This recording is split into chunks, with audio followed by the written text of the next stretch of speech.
నమస్తే అండి, welcome to my channel. ఎలా ఉన్నారు అందరూ? బాగున్నారా? శక్తి స్వరూపిణి అయినటువంటి శ్రీ కనకదుర్గాదేవి అమ్మవారి ఆశీర్వాదం అందరిపై కలగాలని, ఆ అమ్మవారి శక్తి అందరికీ కలగాలని మనస్ఫూర్తిగా కోరుకుంటున్నానండి. నవరాత్రులు అంటే ఆ అమ్మవారికి ఎంతో ఇష్టమైన రోజులండి. ఈ రోజుల్లో కనుక అమ్మవారిని పూజిస్తే తప్పకుండా అమ్మవారి ఆశీర్వాదం అనేది మనకు కలుగుతుంది. అందుకనే ప్రతి ఒక్కరు కూడా మీకు ఎన్ని రోజులు వీలైతే అన్ని రోజులు అమ్మవారిని పూజించండి. ఇంకా నేను దేవీ నవరాత్రులకు సంబంధించిన పూజా వీడియోస్ అయితే నేను చేస్తున్నానండి. విజయవాడ కనకదుర్గమ్మ అమ్మవారి అవతారాలకు సంబంధించిన పూజా వీడియోస్ అయితే చేస్తున్నానండి. అది కూడా కలసం అఖండ దీపం లేకుండా 9 రోజులు అమ్మవారికి సింపుల్గా పూజ ఎలా చేయాలనేది వీడియోస్ అయితే పెడుతున్నాను. ఎవరైతే విజయవాడకు సంబంధించిన అమ్మవారి అవతారాలకి సంబంధించిన పూజను అయితే చేసుకోవాలనుకుంటున్నారో వాళ్ళు మన ఛానల్ని ఫాలో అయితే మీకు అన్ని విషయాలు కూడా తెలుస్తాయండి. నేను ఆల్రెడీ మొదటి రోజు అమ్మవారిని ఏ విధంగా ప్రతిష్టాపన చేసుకోవాలి, పీఠం ఎలా వేసుకోవాలి, పూజ ఎలా చేసుకోవాలి, నైవేద్యం ఏం పెట్టాలి అనే విషయాలన్నీ కూడా చాలా డీటెయిల్డ్గా వీడియో చేసి పెట్టానండి. ఆ వీడియో చూస్తే మీకు ఈ సెకండ్ డే వీడియో అర్థమవుతుంది. ఇవే కాకుండా నవరాత్రులకు సంబంధించిన అలంకరణలు, పూజా సమయాలు, నవరాత్రులపై మీకున్న సందేహాలు అనేవన్నీ కూడా నేను చాలా వీడియోస్ చేసి పెట్టానండి. ఎవరైనా కొత్తగా చూసినట్లయితే ఒక్కసారి ఛానల్లోకి వెళ్ళి చూస్తే మీకు అన్ని విషయాలు కూడా తెలుస్తాయి. ఇంకా మీకు ఏమైనా డౌట్స్ ఉంటే నన్ను కామెంట్స్లో అడగండి. నేను తప్పకుండా రిప్లై ఇవ్వడానికి ట్రై చేస్తాను, లేదంటే నెక్స్ట్ వీడియోలో చెప్పడానికి ట్రై చేస్తాను. అందుకని వీడియోస్ని ఫాలో అవ్వండి. ఈ నవరాత్రులు 9 రోజులు కూడా పూజ చేసుకుంటే చాలా చాలా మంచిదండి. ఆ అమ్మవారి సంపూర్ణ కటాక్షం మనకు కలుగుతుంది. అందుకనే ప్రతి ఒక్కరు కూడా మీ శక్తి కొలది అమ్మవారికి పూజనైతే చేసుకోండి. ఇంకా వీడియోనైతే స్టార్ట్ చేసేద్దాం. దేవి శరణ్ నవరాత్రుల్లో 2వ రోజు 2024 అక్టోబర్ 4వ తేదీన శుక్రవారం విధియ తిథితో వచ్చిందండి. ఈ నవరాత్రుల్లో 2వ రోజు అమ్మవారు శ్రీ గాయత్రి దేవి రూపంలో దర్శనమిస్తారు. ఈ రోజు అమ్మవారు నారింజ రంగు చీరను కానీ కనకాంబరం రంగు చీరను కానీ ధరిస్తారు. ఇంకా అమ్మవారికి ఈ రోజు నివేదించవలసిన నైవేద్యం, ఇంకా ఏమేమి సమర్పించాలి, అమ్మవారికి పూజ ఎలా చేయాలి అనేవన్నీ కూడా చెప్తానండి. ముందుగా అయితే మనం నిన్న ఫస్ట్ డే పూజ చేసుకున్నాం కదండి. పూజలో అమ్మవారికి పువ్వులు, ఇంకా నైవేద్యాలు, ఇంకా దీపపు కుందులు అన్నీ పెట్టుకుంటాం కదా. నేనైతే ఈరోజు అన్నీ తీసేసానండి. పువ్వులు అయితే తప్పకుండా తీసేయాలి, ఎందుకంటే ఒక్కరోజు గడిస్తే అవి నిర్మాల్యం అవుతాయండి. ఎంత బాగున్నా సరే తీసేయాలి. తీసేసి బాగున్న పువ్వులు గడప దగ్గర కానీ, లేదంటే ఏదైనా గిన్నెలో వాటర్ వేసి దాంట్లో పువ్వులు వేసి హాల్లో కానీ పెట్టుకోండి. అలాగే అమ్మవారికి పెట్టిన నైవేద్యాలన్నీ కూడా పూజ అయిన తర్వాత మనం తీసుకొని తినొచ్చండి. అలాగే పిల్లలకి కూడా పెట్టొచ్చండి. అలాగే నేను నిన్న వినాయకుడిని అయితే కదిలించేసుకున్నాను కదండి. అందుకని నేను స్వామివారిని నిన్నే తీసి పక్కన పెట్టేసుకున్నానండి. ఒకవేళ మీరు అలా తీయలేదని అనుకుంటే ఈ రోజు అస్సలు తీయకండి. స్వామివారిని అలానే వదిలేసి స్వామివారి దగ్గర ఉన్న పువ్వులన్నీ తీసేసి మళ్ళీ స్వామివారికి పూజను అయితే చేసుకోండి. అలాగే దీపపు కుందులు కూడా నేను తీసేసుకున్నానండి. అయితే ఈ కామాక్షి దీపాన్ని అయితే నేను తీయలేదు, ఎందుకంటే ఈరోజు శుక్రవారం వచ్చింది కదండి. 2వ రోజు శుక్రవారం వచ్చింది కాబట్టి ఇంకా మనం ఏవి కూడా కదిలించకూడదండి. అసలు అమ్మవారి ఫోటోని కానీ, విగ్రహాన్ని కానీ, ఈ కామాక్షి దీపాన్ని కానీ అసలు ఏమి కూడా తీయకూడదు, కదిలించకూడదు. అంటే పూజలో పెట్టినవి ఏవి కూడా కదిలించరు. మీకు ఇంకా బాగా అర్థం అవ్వాలని ఇక్కడ ప్రతిదీ కూడా నేను చూపిస్తున్నానండి. ఓన్లీ నేను పువ్వులు, అలాగే నైవేద్యాలు, దీపపు కుందులు ఇవి మాత్రమే తీశాను. మిగతావన్నీ కూడా ఈ విధంగానే ఉన్నాయి. మీకు ఫస్ట్ వీడియో చూసినట్లయితే మీకు బాగా అర్థమవుతుంది. ఇవేమీ కదిలించకుండానే పీఠం పైన అక్షింతలు, కొన్ని పువ్వులు రేకలు అవన్నీ పడతాయి కదండి, అవన్నీ కూడా నీట్గా చేత్తో తుడిచేసుకోండి. అలాగే అమ్మవారి దగ్గర నేను చీటీ రాసి పెట్టాను కదండి, చీటీ డబ్బులు కూడా నేను ఇక్కడ తీసేసి నేను అమ్మవారి ముందర పెట్టేసుకుంటున్నాను. అంటే మీకు ఎక్కడ ప్లేస్ ఖాళీ ఉంటుందో అక్కడ పెట్టేసుకోండి, ఎందుకంటే మళ్ళీ ఇక్కడ అమ్మవారికి పూజ అనేది చేయాలి కదా. అందుకని దాన్ని ఒక ప్లేస్లో పెట్టేసుకోండి. తర్వాత అమ్మవారికి పూజ చేసినటువంటి అక్షింతలన్నీ ఉన్నాయి కదా, అవన్నీ కూడా ఒక ప్లేట్లోకి కలెక్ట్ చేసుకోండి. అక్షింతలు రోజు మీరు బయటకు వెళ్ళేటప్పుడు, పిల్లలు స్కూల్కి అది వెళ్ళేటప్పుడు వాళ్ళ శిరస్సు పైన వేయండి, చాలా చాలా మంచిది. ఇలా మొత్తం అన్నీ కూడా ఏవి కదలకుండా అన్నీ కూడా చేత్తో తుడిచేసుకోండి. అలాగే అమ్మవారికి నిన్న వేసిన వస్త్రమాల ఉంది కదండి, ఇదైతే మీరు ఈరోజు ఉంచేసుకోండి, తీయకండి. ఒకవేళ ఫస్ట్ డే వస్త్రమాల వేసిన వాళ్ళకి చెప్తున్నానండి, ఈ రోజైతే తీయకండి. నేనైతే మర్చిపోయి తీసేసానండి. ఈ మాలతో పాటు ఇంకొక మాల వేయాలి, అది ఏ మాల అనేది కూడా చెప్తాను. మీరైతే వస్త్రమాల వేసిన వాళ్ళు ఉంచేసుకోండి. అంటే ఇక్కడ ఈరోజు శుక్రవారం కాబట్టి పూజలో పెట్టినవి ఏమి కూడా తీయకూడదు. ఇంకా అమ్మవారి పూజలో వాడిన వస్త్రమాల, ఇంకా పువ్వులు, ఆకులు అన్నీ కూడా ఏం చేయాలో చెప్తానండి. ముందుగా అయితే నేను ఇక్కడ కామాక్షి దీపాన్ని అయితే ఈరోజు నేను తీసి క్లీన్ చేయట్లేదు కాబట్టి నేను వెలిగించాను కదండి. అయితే ఈ కామాక్షి దీపాన్ని తీసి ఈరోజు క్లీన్ చేయడం లాంటివి ఏమీ కూడా చేయకూడదు కాబట్టి అందుకని నేను పూజలో పెట్టిన కామాక్షి దీపాన్ని తీయట్లేదండి. దీంట్లో ఉన్న ఒత్తిని మాత్రం తీసేసి లోపల ఆయిల్ అది అంటుకుంటుంది కదా, దాన్ని ఒక క్లాత్తో తుడుచుకుంటే సరిపోతుందండి. అలాగే అమ్మవారి దగ్గర పెట్టిన వేపాకులు కానీ లేదంటే మామిడాకులు కానీ ఈరోజు తీయకండి. ఒకవేళ అవి వడిలిపోయినట్టు అయిపోయినా సరే ఈరోజు తీయకండి, అలానే అమ్మవారి దగ్గర ఉంచేయండి. అలాగే ఒక కుండతో నీళ్ళు అయితే పెట్టుకున్నాం కదండి, ఈరోజు ఆ కుండని కానీ కుండలో నీళ్లు కానీ ఏమి కూడా తీయకండి. ఆ నీళ్లు రేపు మార్చుకుందాం, అంటే రేపటి వీడియోలో నేను మళ్ళీ చెప్తానండి. ఇంకా పూజలో ఇవి మాత్రమే నేను ఉంచుకున్నానండి. ఇక్కడ మీకు చూస్తే అర్థమవుతుంది కదా నేను ఏమేమి ఉంచుకున్నాను అనేది. ఇంకా మిగతావన్నీ కూడా నేను తీసేస్తాను.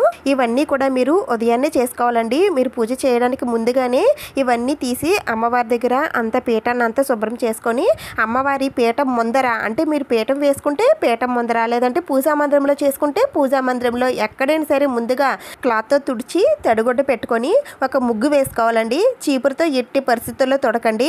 ఇలా మీకు వచ్చిన ముగ్గు ఏదో ఒకటి వేసుకోండి. ఇలా ముగ్గు వేసుకున్న తర్వాత ఇప్పుడు మనం పూజ ఎలా చేయాలో చూద్దాం. ముందుగా మనం నిన్న కుండతో నీళ్లు పెట్టుకున్నాం కదండి, ఆ కుండలో ఉన్న నీటిని ఈ ఆకులతో వేపాకులతో కొద్దిగా తీసుకొని అమ్మవారి పైన, అమ్మవారి పీఠం పైన, అలాగే మన శిరస్సు పైన 3 సార్లు చల్లుకోవాలండి. పూజ చేయడానికి ముందుగా ఈ విధంగా చేయాలి. ఇలా ఉదయం పూటే కాదండి, సాయంత్రం మీరు పూజ చేసేటప్పుడు కూడా ఈ విధంగానే ఆ కుండలో ఉన్న నీటిని తీసుకొని మన శిరస్సు పైన చల్లుకోవాలి. ఆ తర్వాత పీఠం పైన మీ దగ్గర ఏదైనా జవ్వాది పౌడర్ కానీ జవ్వాది లిక్విడ్ కానీ అత్తరు కానీ ఏ ఉంటే అవి పీఠం పైన అమ్మవారి దగ్గర, అమ్మవారి ఫోటో దగ్గర రాయండి. ఒకవేళ ఇవేమీ లేకపోయినట్లయితే కొద్దిగా పచ్చకర్పూరం కానీ ముద్ద కర్పూరం కానీ కొంచెం పొడి చేసి పీఠం పైన అమ్మవారి దగ్గర అక్కడక్కడ వేయండి. ఇంకా అమ్మవారిని ఈరోజు మీ దగ్గర ఉన్న పువ్వులతో అందంగా అలంకరించుకోండి. నేనైతే ఈరోజు అమ్మవారిని కనకాంబరం పువ్వులతో అలంకరిస్తున్నానండి. ఎందుకంటే అమ్మవారు ఈరోజు ఆరెంజ్ కలర్ చీరని ధరిస్తారు కాబట్టి అందుకని ఆరెంజ్ కలర్ పువ్వులను అయితే నేను అలంకరణ చేస్తున్నానండి. మీ దగ్గర ఏ పువ్వులు ఉన్నా సరే అమ్మవారికి అలంకరణ చేయవచ్చు. అలాగే ఈరోజు గాయత్రీదేవి అమ్మవారికి ఈ యాలకుల మాలను సమర్పిస్తే చాలా చాలా మంచిదండి. ఈ యాలకులు 11 కానీ 21 కానీ 51 కానీ తీసుకొని మాలగా కట్టి అమ్మవారి ఫోటోకి కానీ విగ్రహానికి కానీ వేయండి. అది కూడా పిల్లల చేత వేస్తే చాలా చాలా మంచిదండి. ఇంక తర్వాత పూజలో వినాయకుడిని పెట్టుకోవాలండి. అయితే మీరు వినాయకుడి విగ్రహాన్ని కానీ లేదంటే పసుపు వినాయకుడిని కానీ పెట్టుకోవాలి. అయితే పసుపు వినాయకుడిని రోజు కూడా కదిలించాలండి. అలాగే కదిలించిన వినాయకుడిని ఏదైనా కొద్దిగా బౌల్లో వాటర్ తీసుకొని వాటర్లో నిమజ్జనం చేసేయండి. ఆ వాటర్ని తులసి మొక్కకు కాకుండా మిగిలిన మొక్కలకి ఏ మొక్కలకైనా సరే వేసేయండి. చాలామంది పసుపు వినాయకుడిని ఏం చేయాలని అడుగుతున్నారు, అందుకని చెప్తున్నాను. నేనైతే ఇక్కడ అమ్మవారిని అలాగే కామాక్షి దీపాన్ని వినాయకుడిని ఇలా పువ్వులతో అందంగా అలంకరించుకున్నానండి. ఇప్పుడు దీపపు కుందులు అయితే పెట్టుకోవాలి. ఈరోజు నేను శంకు చక్ర దీపాలు అయితే పెట్టుకుంటున్నానండి. ఎందుకంటే తిరుమలలో ఉన్న శ్రీ వెంకటేశ్వర స్వామి వారి బ్రహ్మోత్సవాలు ఈ రోజు నుండే ప్రారంభమవుతాయండి. అందుకని అమ్మవారితో పాటుగా స్వామివారికి కూడా పూజ చేసుకుంటే చాలా మంచిది.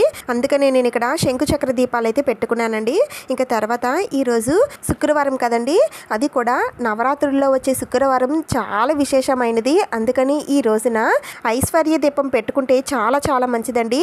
అదేనండి ఉప్పు దీపం.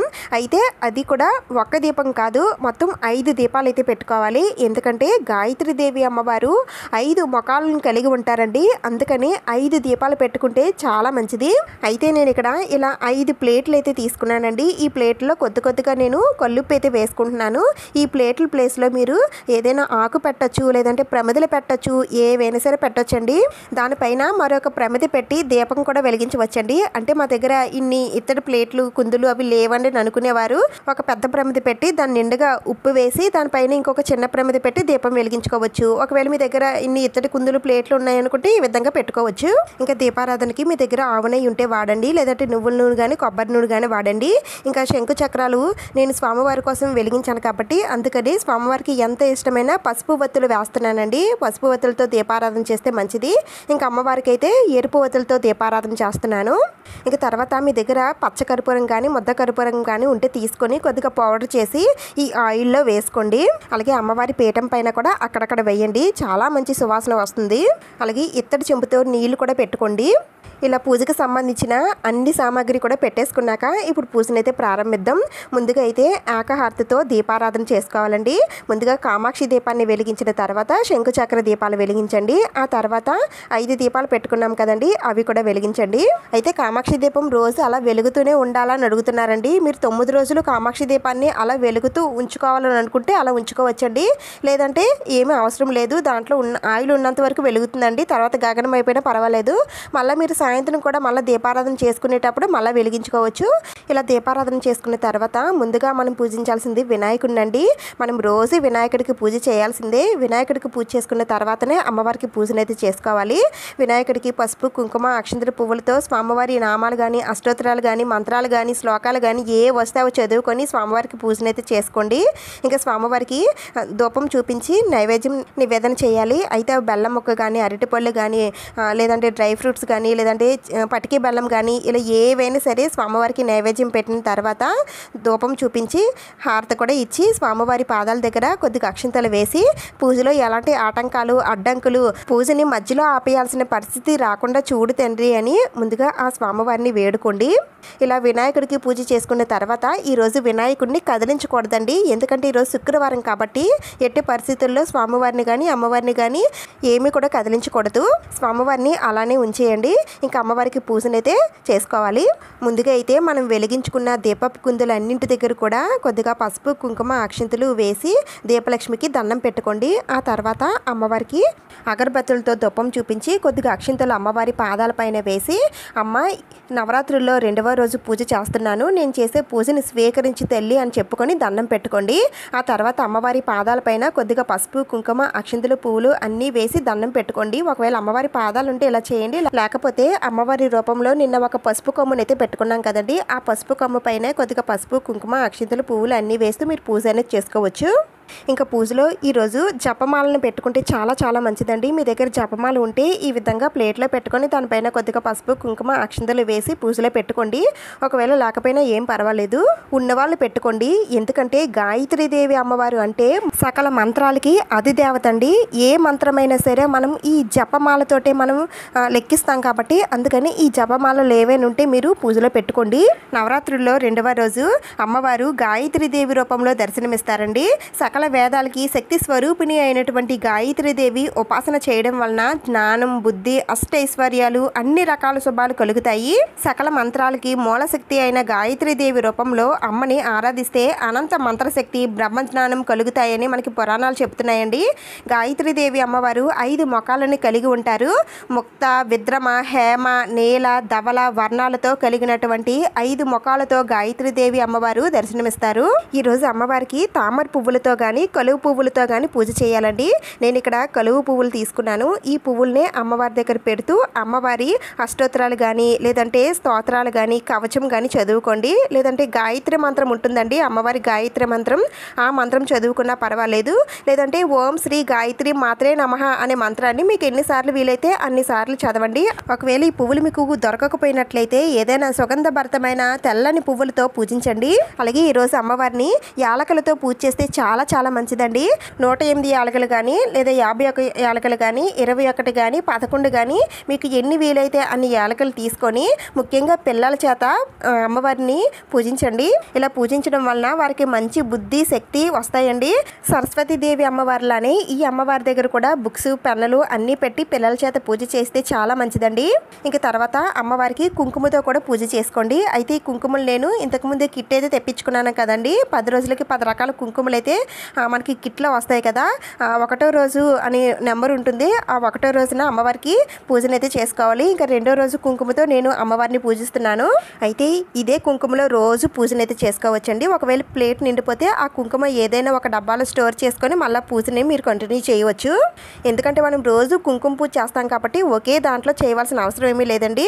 ఒకవేళ అది నిండిపోయినట్లయితే కొద్దిగా కుంకుమ పక్కకి తీసేసి మిగిలిన దాంట్లో మీరు పూజ అనేది చేసుకోవచ్చు. అలాగే ఎరుపు అక్షంతలతో కూడా అమ్మవారిని పూజించండి. తర్వాత స్వామివారిని కూడా పూజించాలండి. ఈరోజు స్వామివారి బ్రహ్మోత్సవాలు స్టార్ట్ అవుతాయి కాబట్టి పసుపు అక్షింతలతో స్వామివారి అష్టోత్తరాలన్నీ కూడా చదువుకొని పూజనైతే చేసుకోండి. ఇంకా పూజలో మీకు వచ్చే సందేహాల కోసం నాకు కామెంట్స్ చేశారండి, వాటి కోసం ఇప్పుడు చెప్తాను. ముందుగా అయితే మొదటి రోజు పూజా విధానం చాలా మందికి నచ్చిందండి. చాలా బాగా చేశారండి. అమ్మవారిని ఎంత బాగా అలంకరించారో చూడటానికి 2 కళ్ళు సరిపోవట్లేదండి, అంత అందంగా ఉంది. అలాగే ఎక్స్ప్లెనేషన్ కూడా సూపర్గా ఉంటుందండి. మీరు చెప్పే ప్రతిదీ కూడా మాకు అర్థమవుతుంది, అన్నీ కూడా చాలా బాగా చెప్తారండి అని అంటున్నారండి. దానికి చాలా చాలా థ్యాంక్ యూ అండి. కానీ వీడియోస్ ఎక్కువ మంది చూడట్లేదండి. ప్లీజ్ మీ ఫ్రెండ్స్ అండ్ ఫ్యామిలీ మెంబర్స్కి షేర్ చేయండి.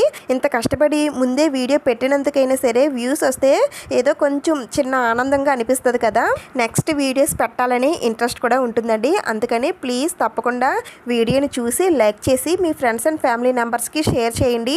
ఇలా నేను ఎప్పుడు అడగలేదు, మన ఛానల్ని ఫాలో అయిన వారికి తెలుస్తుంది. కానీ ఇవి నవరాత్రులకి సంబంధించిన పూజలు కాబట్టి అందరూ చేసుకోవాలనే ఉద్దేశంతో నేను అడుగుతున్నాను, తప్పుగా మాత్రం అనుకోకండి.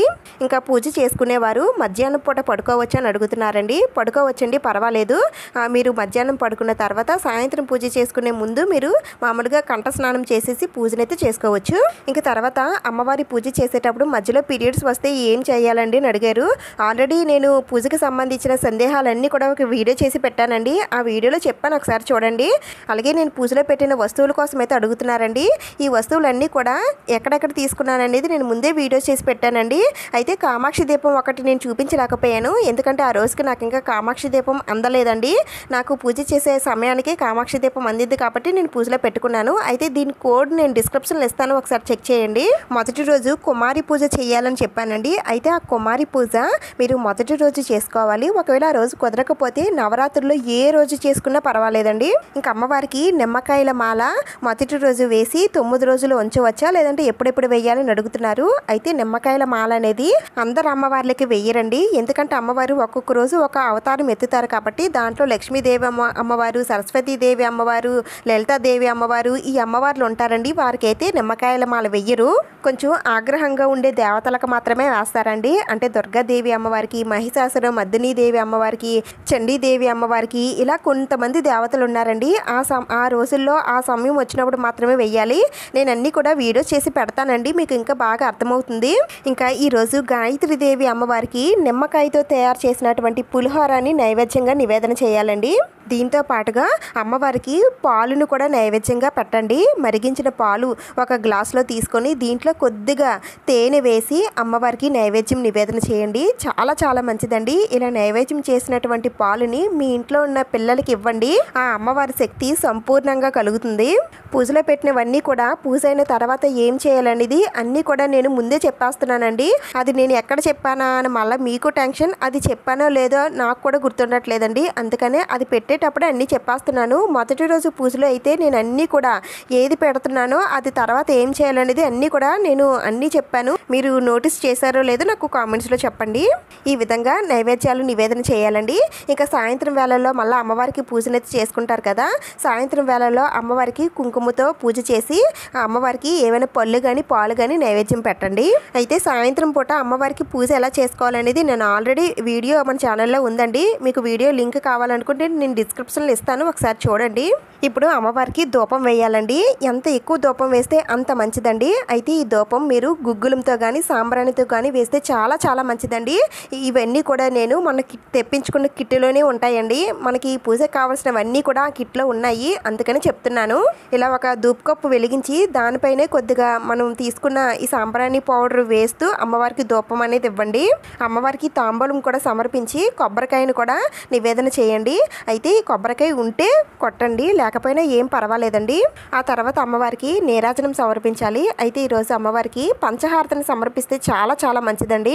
ఈ విధంగా అమ్మవారికి నీరాజనం సమర్పించి అమ్మవారి పాదాల దగ్గర కొద్దిగా అక్షింతలు పువ్వులు వేసి మోకాళ్ళ పైన నమస్కారం చేసుకోండి. అమ్మ దుర్గా భవాని, 2వ రోజు పూజ నా శక్తి కొలది చేశాను. పూజలో ఏమైనా తప్పులుంటే క్షమించి తల్లి. మాతో పాటు మా చుట్టుపక్కల ఉన్న వాళ్ళు, మా బంధుమిత్రులు, మా స్నేహితులు అందరూ కూడా బాగుండాలని, ఆయురారోగ్యాలతో సుఖ సంతోషాలు సంతోషాలతో ఉండాలని ఆ అమ్మవారికి మొక్కుకోండి. మనం బాగుండడమే కాదండి, అందరం బాగుంటేనే మనం కూడా బాగుంటాము. అందుకని మనస్ఫూర్తిగా అమ్మవారికి దండం పెట్టుకోండి. ఇంకా పూజ చేసిన యాలకుల్ని ఏదైనా ప్రసాదంలో వేసి పిల్లలకి పెట్టండి, అలాగే మీరు కూడా తినండి. ఈ విధంగా దేవి శరన్నవరాత్రుల్లో 2వ రోజు అమ్మవారికి పూజనైతే చేసుకోవాలి. మీరు చేసుకున్న పూజా ఫొటోస్ నాకు పంపించాలనుకుంటే ఇన్స్టాగ్రామ్కి పంపించండి. ఇన్స్టాగ్రామ్ లింక్ కూడా నేను డిస్క్రిప్షన్లో ఇస్తాను. ఈ వీడియో మీకు నచ్చింది, యూజ్ అయింది అని అనిపిస్తే ప్లీజ్ తప్పకుండా లైక్ చేయండి, షేర్ చేయండి, సబ్స్క్రైబ్ చేసుకోండి. ఇంకా నెక్స్ట్ 3వ రోజు పూజ వీడియోతో మళ్ళీ కలుద్దాం. Thank you for watching.